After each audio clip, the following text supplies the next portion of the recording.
Yan, bali mga ka-e-bike, ito yung ano, no, re-repair natin sa dinrive test ko.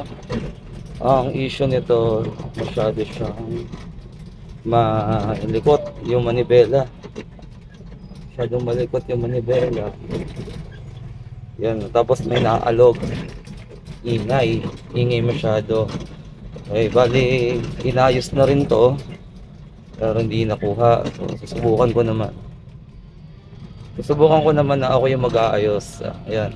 Kasi pinaayos na to, di nakuha yan, maingay. Tapos lalo siyang parang out of tawag nito, yung sensitivity niya masyadong malakas. Konting liko mo lang, parang dire-diretso na sa kaliwa, dire-diretso sa kanan, gano'n. Masyadong malikot yung manibela niya. Ito yung issue nito, guys, no.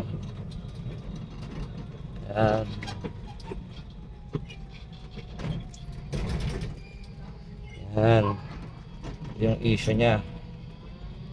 Masyadong malikot ang manibela at maingay ang ilalim. Matunog, kumbaga, matunog, masyadong maraming, ayun, rinig niyo yun, masyadong maraming makakarampal. Ganun siya. So yun yung check upin natin mamaya. Titignan ko kung maayos pa ba. 3 hours later. Okay na mga ka-e-bike, di ko na na-videohan kung paano ko ginawa. At sa susunod na video ko na lang gagawin o ituturo kung paano ko ginawa. So ang importante, so nagawa na, kinaya naman, at ayan, okay na siya. Ayan yung mga in-adjust ko, tinanggal ko lahat yan sa ilalim. At ngayon align na siya at nakuha na yan ni customer.